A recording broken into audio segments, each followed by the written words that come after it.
Hello বন্ধুরা, আমি সুস্মিতা। নতুন আরও একটা ব্লগ ভিডিওতে সবাইকে স্বাগত জানাই। নতুন আরও একটা দিন তোমাদের সাথে শুরু করলাম। কে কোথা থেকে ভিডিওটা দেখছো এবং কেমন আছো অবশ্যই কিন্তু কমেন্ট করে জানিও। তো আজকের দিনটা শুরুই করেছি একটু মেঘলা মেঘলা ওয়েদার দিয়ে, কারণ এখন সকালবেলার দিকটা মেঘলা, আর তারপরে যে পরিমাণ রোদ ওঠে সেটা তো বলারই নয়। আর বেশ কয়েকদিন ধরে দেখছি এই জানলাগুলোতে না প্রচণ্ড পরিমাণে ঝুল হচ্ছে। যেহেতু বাইরের দিকে, সেহেতু আমার মনে হয় যে ঝুলটা একটু বেশি হয় আর কি। তো এটা সব জায়গায়, শুধু বারান্দায় বলে নয়, ঘরের দিকটা, এই যে ঘরের যে জানালাগুলো, এগুলোতেও সেই সেম পরিস্থিতি আর কি। যাই হোক, কি আর করা যাবে। তো এখানে সমস্ত কিছু ঝাড়াঝুড়ি করে এদিকে চলে এসেছি ঘর, ঘর দুয়ারটা ঝাঁট দিয়ে উঠোনটা ঝাঁট দিতে আর কি। কারণ সত্যি কথা বলতে উঠোনটা ভীষণ বড়, আর সবথেকে বড় কথা হচ্ছে ঝাঁট দিতে আমার বেশ ভালোই লাগে, তবে আমি রেগুলার একদমই দিই না। সপ্তাহে হয়তো 7 দিনের মধ্যে আমি হয়তো 4 দিন ঝাঁট দিয়েই থাকি। রোজ রোজ ঝাঁট দেওয়াটা সত্যি কথা বলতে একদমই সম্ভব হয় না আর কি। আর একদম এই যে রাস্তাটা, এটা দিয়ে মোটামুটি লোকজন, আর এটা একটা পাড়ার মধ্যেই আর কি। যাই হোক, এদিকে আমার মোটামুটি ঝাঁটফাট দেওয়া সমস্ত কিছু হয়ে গেছে, কিন্তু এখনও পর্যন্ত ঘর মোছা বা বাকি কাজগুলো যেগুলো আছে সেগুলো হয়নি। তবে আজকে বাড়ির অনেক কিছু কিন্তু পরিষ্কার পরিচ্ছন্ন করতে হবে, যেমন এই বেসিন, তারপরে হচ্ছে তোমাদের জানালা, অনেক কিছু। তার কারণ একটাই, এক একদিন আমি আর কি সপ্তাহে পরিষ্কার তো হয়তো টুকটাক টুকটাক করেই থাকি যখনই সময় পাই, কারণ জানালা পরিষ্কার করাটা এমন কিছু ব্যাপার নয়। কিন্তু এই বেসিন টেসিনগুলো এত পরিমাণ নোংরা হয়, তাও রেগুলার যখন আমি এখানে বাসন মাজি তখন কিন্তু একটু একটু করে আমি এগুলো কিন্তু ঘষতেই থাকি। খুব একটা যে 15 দিন অন্তর অন্তর করছি সেটা একদমই নয় আর কি। যাই হোক, বেসিন পরিষ্কার হয়ে গেছে। এরপরে যে বাসন রাখার যে ঝুড়িটা, সেটাকে পরিষ্কার করছি। তবে না, এর মধ্যে আমি আর ওই আমার যে গ্যাসের যে ঝিকটা যেটাতে রান্না করি ওটা লোহার, আর সানাসিটা লোহার, একদমই আমি এর মধ্যে রাখি না। তার কারণ হচ্ছে প্রচণ্ড পরিমাণে একটা আয়রনের দাগ হয়, আর সেটা থেকে না জিনিসটা পুরো লাল হয়ে যায়। সেই কারণের জন্য ওই গ্যাসের ঝিকটা আর সাঁড়াশিটা আমি কি করি, সবসময় নিচে রাখি। সেটা আগে বুঝতে পারতাম না। যখন সপ্তাহে মোটামুটি 2 দিন করে করতো, তো তখন খুব বিরক্ত লাগতো, যেহেতু এই ঘাঁচ কাটা ব্যাপার, আর হাত কেটে যাওয়ার না ভীষণ পরিমাণে একটা ভয় থাকে আর কি। তো যে কারণের জন্য ওই ব্যবস্থা করা আর কি।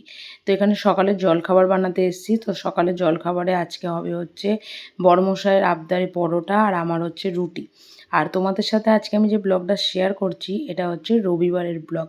আর সকালবেলা রবিবার খুব একটা এত ভারী এত কিছু করার খুব একটা ইচ্ছা করে না। সেদিন মনে হয় যে একটু যদি হালকা পাতলা একটু পাউরুটি বা কোনো কিছু খাওয়া হয়, কিন্তু সেটা তো হবে না।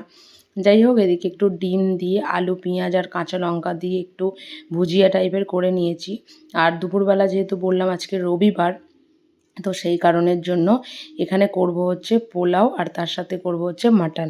যেহেতু আমাদের ওপরে যারা থাকে, আগের ব্লগেই বলেছি যে তাদের কিচেনে তোমাদের মাছ মাংস ডিম কোনোটাই হয় না। তো ওরা বাইরে একটা ছোট গ্যাসে মাঝে মাঝেই করে, কিন্তু মাঝে মাঝেই যখন এখন যেহেতু আমরা একই সাথে থাকি, তো সেহেতু যখন হয়তো বলে যে আমরা আজকে সবাই মিলে একসাথে খাওয়া দাওয়া করব বা কোনো কিছু করব, তো তখন ওই একসাথেই হয় আর কি। আর সত্যি কথা বলতে এখন এমনই হয়ে গেছে না, যে আমরা যদি মাছ খাই তখন মনে হয় যে না, ওরা সেই করার জন্য ওদের খাওয়া হয় না। তো সেই কারণের জন্য 4 পিস মাছ বা ডিম করলে ডিম বা মাংস করলে মাংস, সেরকম। আর এখন ওরাও যখন আনে তখন ওই আমাদের মোটামুটি 4 জনের জন্যই আনা হয়। তো সেটা ওই সবাই মিলেই আর কি খাওয়া দাওয়া হয় আর কি। যাই হোক, এদিকে আমার রুটি হয়ে গেছে, আর এই যে এদিকে খাবার দাবার নিয়ে বসে পড়েছি। খাওয়া দাওয়া শেষ করে চান টান করে তারপর পুজো করবো আর কি। এই যে আমার রুটি আর বড়মশাইয়ের হচ্ছে পরোটা। আর তার আগে বেশ কিছু জামাকাপড় টুকটাক কেচেছিলাম, যেহেতু বললাম মেঘলা ওয়েদার, প্রচণ্ড হাওয়া দিচ্ছে, তো জামাকাপড়গুলো হয়তো নাও শোকাতে পারে। তো সেই কারণের জন্য জামাকাপড়গুলোকে একটু আগে দিয়ে দিলাম, যেহেতু তোমাদের কি বলবো, হাওয়াতে জলটা ঝরে গেলে না তখন ঘরের মধ্যে দিয়ে দেওয়াই যায় আর কি। আর এটা হচ্ছে আমার বারান্দা, বারান্দাটা মুছতে মুছতেই আমার মনে হয় এখানেই 15 থেকে 20 মিনিট কেটে যায় বললেই চলে আর কি। যাই হোক, এদিকে আমি চলে এসেছি চান টান করে, পুজো টুজো করে এদিকে রান্না বান্না করতে আর কি। আর যেহেতু দুবেলার জন্য 4 জনেরই রান্না, আর সত্যি কথা বলতে প্রথম মানে 2 পিস করে মাথা পিছু মানে মাংসের আলু তো ধরতেই হয় আর কি। তবে আমাদের মানে আমরা ছাড়া মনে হয়, আমরা বাঙালিরা ছাড়া মনে হয় বাকি স্টেটে আলু ওরা খুব কমই খায়। মানে ওরা মাংস, ডিম, আমরা যেমন মাংস, ডিম, মাছ সব কিছুতেই একটা আলু দিয়ে রান্না করার টেন্ডেন্সি আমাদের আছে এবং আমরা করে থাকি। কিন্তু এদের সেই জিনিসটা একদমই নেই। আর এদের আলু খরচাটাও ভীষণ কম।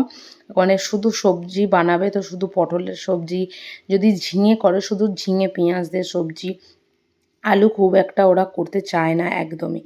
যাই হোক, ওদিকে প্রেশার কুকারে মানে যতক্ষণ মাংসটা করছি ততক্ষণ এদিকে পোলাওটা করে নিচ্ছি। কারণ পোলাওটা আগে আমি হয়তো খুব একটা ভালো পারতাম না, তবে এখন মনে হয় যে বেশ ভালো হয় আর কি। তো যে কারণের জন্য খাওয়াতে সবাইকেই ইচ্ছা করে। তো এদিকে পোলাওটা বসিয়ে দিয়েছি, আর কিছু মটরশুঁটি, কাজু, কিশমিশ ভেজে আগে থেকে তুলে রেখেছি। আর এই যে মাংস আমার কিন্তু পুরোপুরিভাবে একদমই রেডি হয়ে গেছে। আর ওপর থেকে দিয়ে দেবো হচ্ছে একটুখানি অল্প করে ধনেপাতা কুচি। ব্যাস, রান্না মানে মোটামুটি একদম কমপ্লিট। আর আলুগুলো এত বেশি সেদ্ধ হয়ে গেছে, আর মাংসের পিসগুলোকে আজকে এত ছোট ছোট করে নিয়ে এসেছে, যা একদমই আর কি বলার নয়। যাই হোক, একটু ঘেঁটে দেখে নিলাম যে সমস্ত কিছু ঠিকঠাক করে সেদ্ধ হয়ে গেছে। আর ওদিকে ওটাকে আবারও ঢাকা দিয়ে রেখে দিয়েছি। আর দেখেছো পোলাওটা কতটা ঝরঝরে হয়েছে। এদিকে পোলাওটা আমার রেডি, আর ওপর থেকে দিয়ে দেবো হচ্ছে মটরশুঁটি, কাজু, কিশমিশ সমস্ত কিছু। আর আমাদের যে ওপরে যারা থাকে ওদেরকেও বলেছি যে খেতে চলে আসতে, কারণ আমাদের রান্না বান্না পুরোপুরি কমপ্লিট আর ওরাও চলে এসেছে। আর এদিকে 4 জনের খাবারও বেড়ে নিয়েছি, যেহেতু ছুটির দিন আগেই বললাম।